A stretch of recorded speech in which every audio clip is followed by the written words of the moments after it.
Hi guys, welcome back to my channel. As promised, this is a how to start your events business video. This is a really highly requested question that I get quite often. A lot of people ask me, I want to get into this field, where do I start? I don't know where to look, can you help me? This and that and this, and I'm here for you. I'm here to answer all of those questions.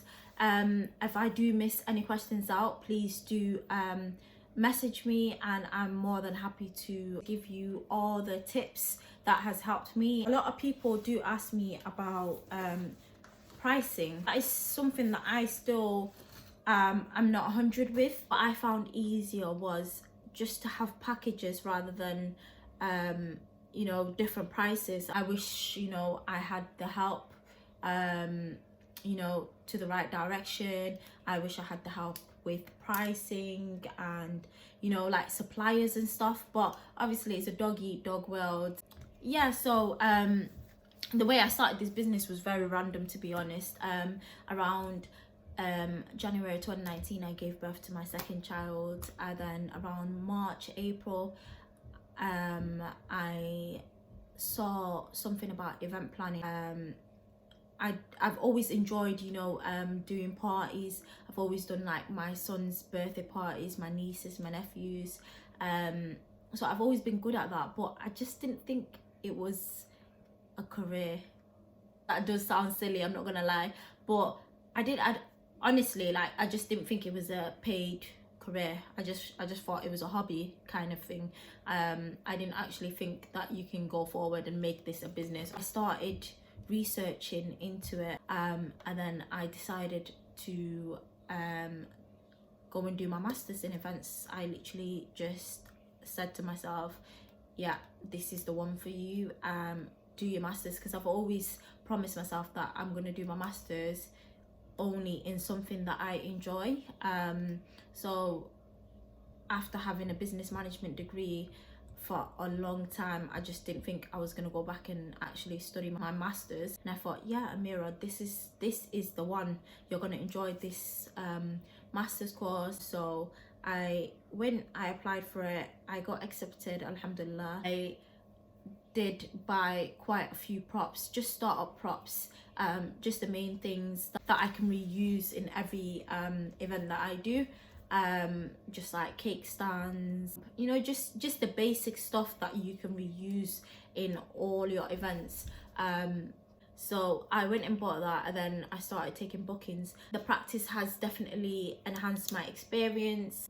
So yeah, the first year it was more of getting used to the business, making connections with the right suppliers, building a relationship with your suppliers. That is one thing I've learned in this business that is very, very important. You will need to research and research and research until you find the right supplier, and you just need to build your relationship so that they understand you, you understand them, and you have a very good working business relationship. So that is something that I have learned. I literally trust every single supplier that I work with now.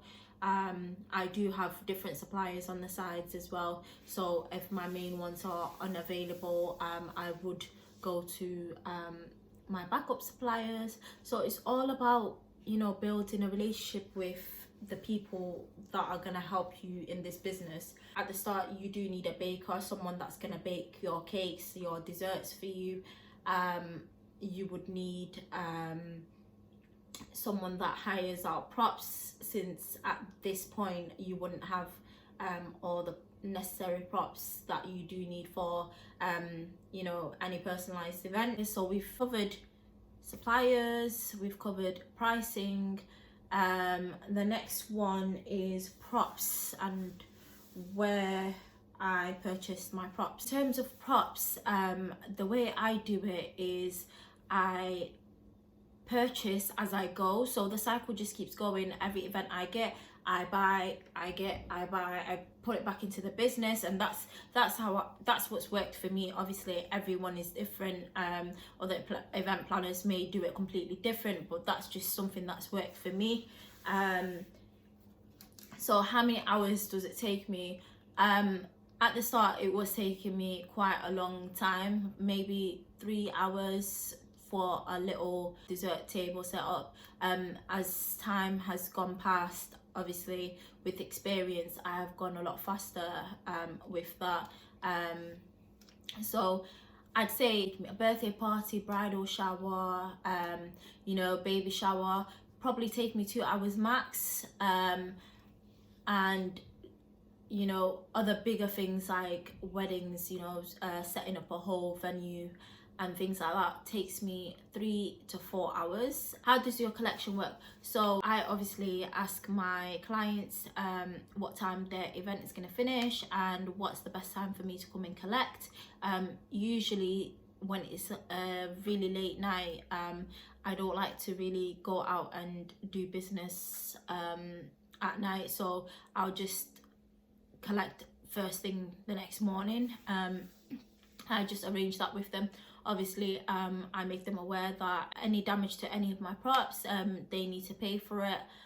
Just basically give them that type of information so they know not to damage your props. That's the collection. Do you need qualification to start a business? Okay, so with this question, me personally, I did think having a master's degree in events was going to give me all the answers that I wanted, and I feel like it was a waste of my year. It's good to know that I've got my master's there. In the future it will benefit me long term, but in the time I just feel like it didn't really give me the answers that I was after. It didn't really you know, open the doors that I wanted it to open for me. Everything that I have learned and where I am now is all just through experience and mistakes, honestly, nothing else. I was doing my masters at the same time as, you know, building my experience, and honest to God, that is the best decision that I've made. I'm so glad that I didn't, you know, take that year out and just focused on my masters and then started straight after my masters, because it would have just been a waste of my year. So I'm so glad that I made the decision to work alongside my masters, and that is where we're at. So yes, I do have a qualification in it, but I don't think it's necessary to have. I think experience come a long way, honestly. Like, it's just about experience, having the right experience. I'm more of a practical person, I'm not a theory person, so I learn through being practical, and that's what's worked for me. Obviously everyone is different, as I said. You may find it easier to learn through books. There's nothing wrong with that, but I just feel like it's better to just throw yourself in, make the mistakes, and, you know, learn from it and just do better the next event you have. That's the way I've worked anyways. And the final question is, where do you store your props? So I have a business room in my house, and I'm gonna take you with me now. I'll give you a little tour in the business room, just so you have a better insight of where I store my, you know, all my props and stuff. So I'll take you along with me and we will continue from there.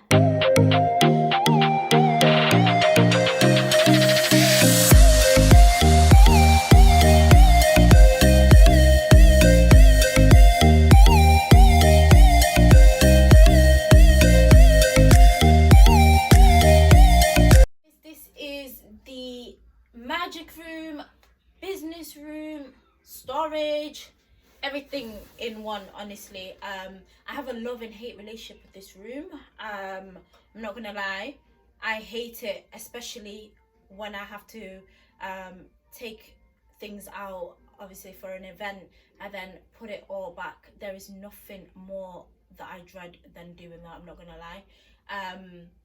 obviously it's all a little cramped right now. I do want to get a few more shelves and put it on the other side, and I'm hoping to get a shed in the summer, inshallah, so I can just put like all the big frames and, you know, like all the centerpieces and things like that, because this room is just getting bang out of order.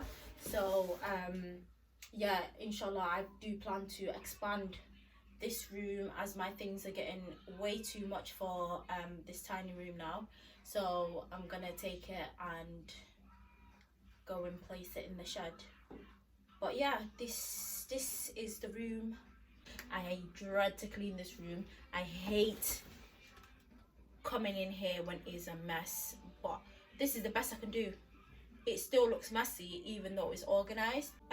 This is all, by the way, a year's worth of events. Obviously, as I mentioned earlier, business is about investing, and every event I have, I literally just put it back into the business, and that is what's got me here. Obviously, as a business owner, you want to try and decrease your cost a lot more, because obviously higher prices are quite a lot, so there's no point in me having a business you know, just to go and hire from other people every single time.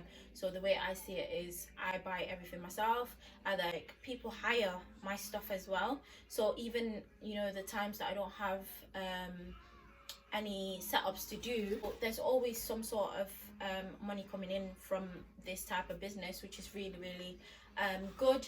Obviously, when I first started this business, my stuff was like all over the place. I had some of my props at my sister's flat, I had some in my flat, some at my friends. It was just literally all over the place. And then I decided I had enough. It was so complicated, because every time I had an event, I'd have to travel here, there, just to go and find my props. So I decided to go and get a storage unit. And when I tell you, the room was half of this room, and this room is pretty small, so it was like a small box room, and they were charging me like £80 a month for that. So I was just like, okay, do you know what, desperate times, I've got to do it, I've got to do what I've got to do, and just take it there. And alhamdulillah, within like, before the month even came, whilst my stuff was there, I moved into a bigger house, and I had a spare room. That's when I decided to use this room. I took all my stuff out of the storage unit, and just started making this room more of a storage for my business. It just saves money, saves time, because it's just long going to storage knowing it's not your home. Like, for me now, it's so easy, you know, if I get a booking, I literally just go upstairs, start prepping, you know, I plan what I'm gonna use, what I need and stuff, and start like prepping from upstairs. And like, I like to just know that I can just go home and my stuff is there, and you know, it's easy for me to just take upstairs. So yeah, this is, obviously it's not where I want to be, but alhamdulillah, it is a start. I'm now going into my second year, inshallah, in July, of my business. So I do, inshallah, obviously want to expand, but you've got to start somewhere, and you just got to be smart about how you start. Like, business is about investment. Obviously, there's no point of having a business if you're not in it to make profit. But my advice is 100% just invest, and then all that will literally pay itself back at the end of it. You are, even though you're thinking to yourself you're not making any profit, you're saving, because later on you don't need to pay someone else to hire their stuff. You've got it all.